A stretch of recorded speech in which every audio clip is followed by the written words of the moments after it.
Bonjour. Alors, الفيديو المرة هذه باش يكون اسمها TCF Canada, le guide ultime de l'expression écrite, booster votre score. ليه بقى؟ أو عليه بالتونسي. عشان حاجة مهمة قوي، لقيت انه انا بشارك في كتير جروبات موجودة على التي سي اف كندا والى التي سي اف فرانس، فبشوف الناس اللي بتشارك عددها وكده، فلقيت عدد كده ما شاء الله، يعني سكور حلو قوي. بس نيجي للنوت إليميناتوار، يعني بتلغي كل التيست اللي هي في الاكسبرسيون اكريت A2، وغيره كتير بيكون C2 في لي 3 او C1 في لي 3 كومبيتونس الاخرانيين، لكن في الاكسبرسيون اكريت للاسف بيكون في B1 B2 A2. ف B2 حلو لكن مش بيدينا البونus، و A2 يعتبر إليميناتوار.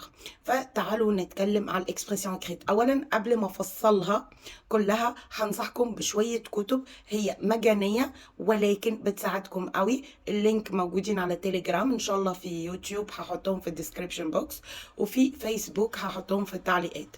اللي هو البرودكسيون اكريت A1 A2، برودكسيون اكريت B1 B2، برودكسيون اكريت C1 C2. هيساعدكم قوي. وطبعا في كتاب تاني اسمه لا برودكسيون اكريت بتاع B2، وده للتاش 3 مخصص، فهي هتساعدكم قوي.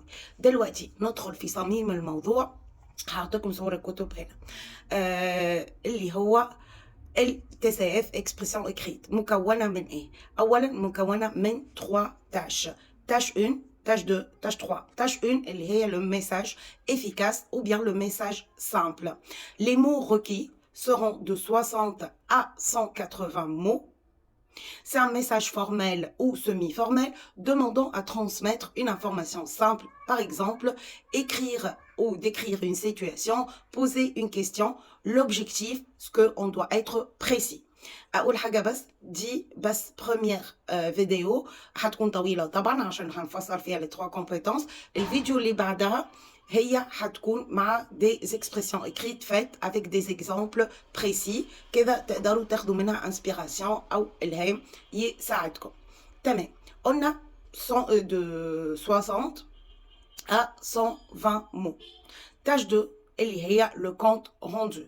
Le compte rendu, le bilan, c'est la partie élaborée. Ce que veut dire, il s'agit de rédiger un article, un rapport ou bien un compte rendu pour relater une expérience ou une situation complexe.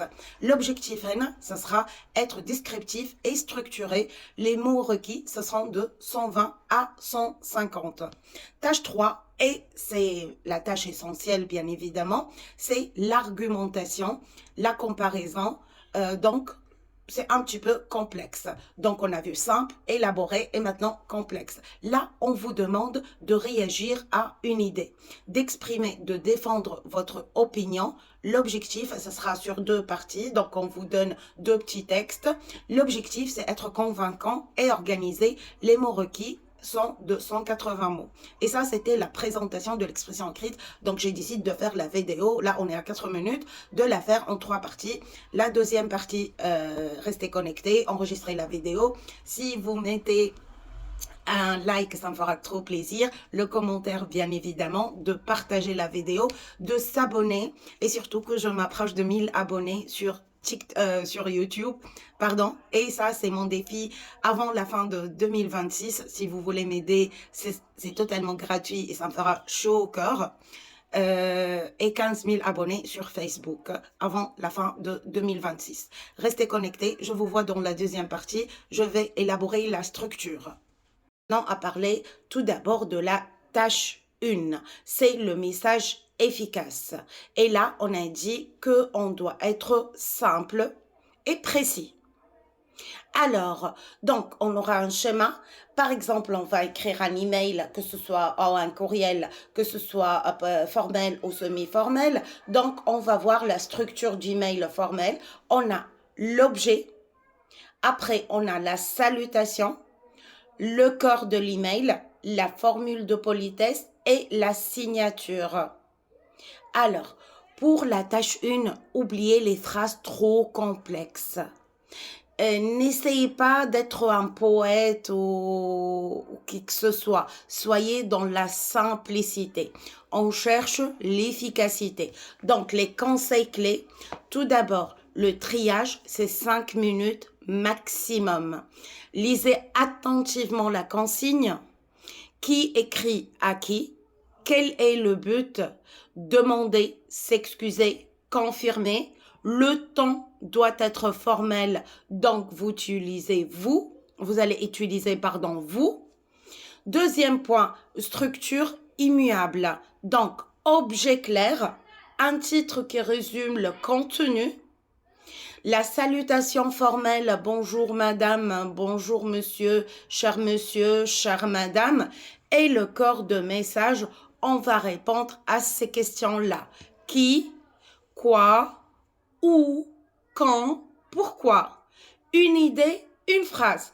Dans la simplicité, n'oublie pas, al-basata. Une idée, une phrase. Allez droit au but. Droit au but.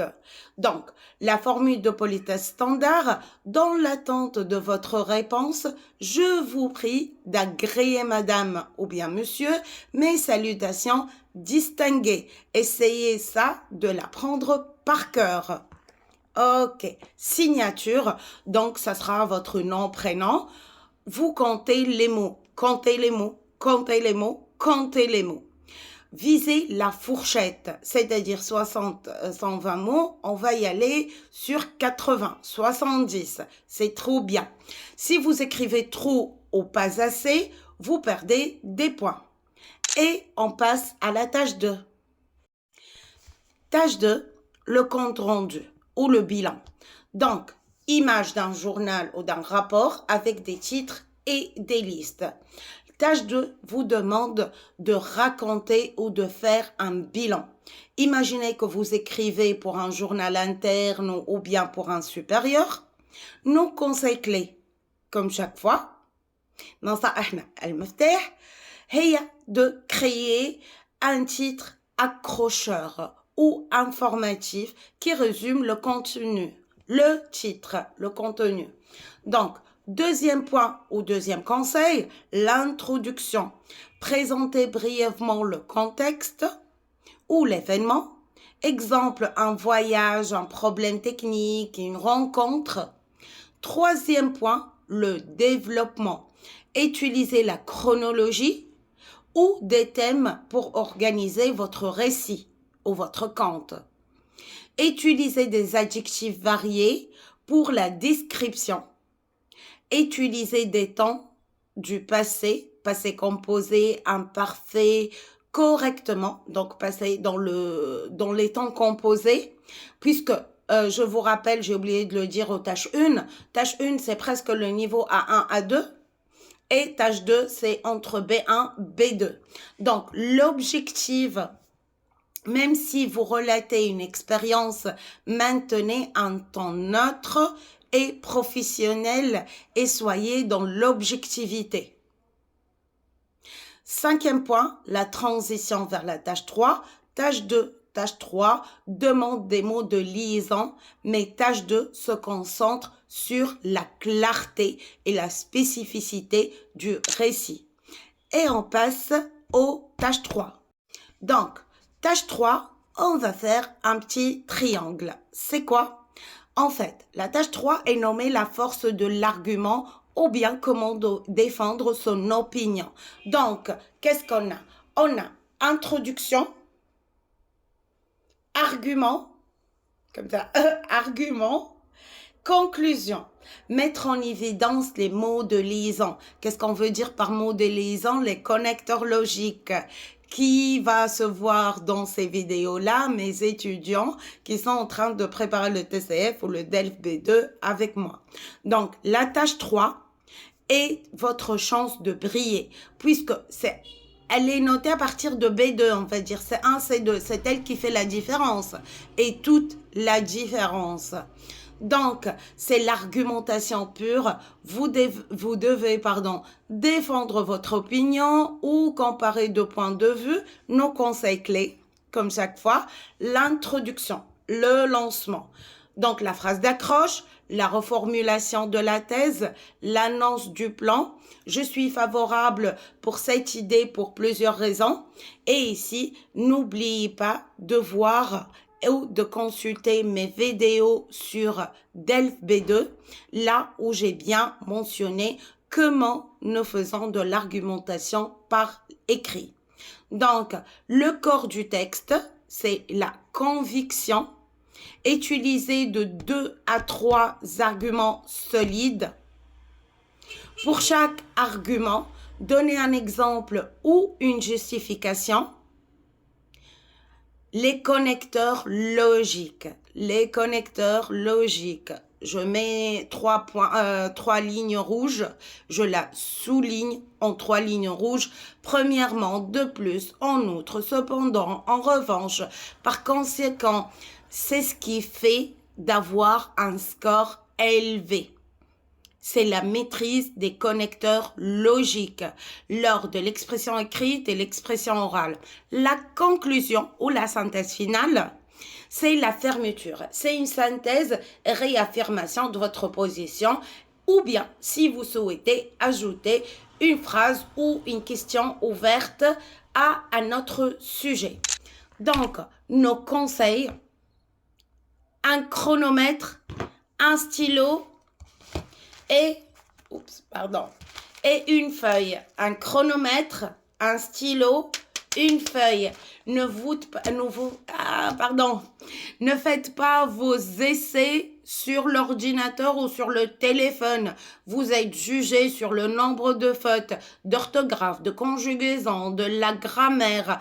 Donc Word sur ordinateur ou bien sur téléphone, il va vous corriger automatiquement. Vous n'avez pas besoin de ça. Vous avez besoin de commettre des fautes pour savoir les corriger. Donc, nos conseils s'appliquent aux 3 tâches pour maximiser votre score et le booster. La gestion de temps, 60 minutes, c'est court. Donc, allouez 15 minutes à la tâche 1, 20 minutes à la tâche 2 et 25 minutes à la tâche 3. Faites un plan rapide de 3 minutes et foncez-vous. La clarté et la précision. Les correcteurs ou les examinateurs notent ce qu'ils comprennent. Privilégiez sujet, verbe, complément simple et dans la simplicité. Dans la simplicité. La relecture, on a gardé 5 minutes des 60 minutes. Pourquoi ces 5 minutes? Pour la relecture. Donc, vous allez garder ces 5 minutes pour relire à la fin, chercher les fautes d'orthographe, les fautes de conjugaison, les fautes de grammaire, les fautes de ponctuation, majuscule, minuscule, ponctuation. Chaque faute corrigée, c'est un point sauvé. Rappelez-vous, le TCF, c'est pas connaître systématiquement le français, mais bientôt être un stratège. C'est quoi un stratège? C'est quelqu'un qui a une bonne stratégie. Donc, on va laisser la simulation à la fin, à la prochaine vidéo. Si cette vidéo et celle d'avant vous ont plu, dites-moi que vous avez besoin du 3e partie. Sinon, on ne va pas la faire. Je vous vois dans d'autres vidéos. Je vous souhaite une excellente chance et beaucoup de bonne humeur. Au revoir.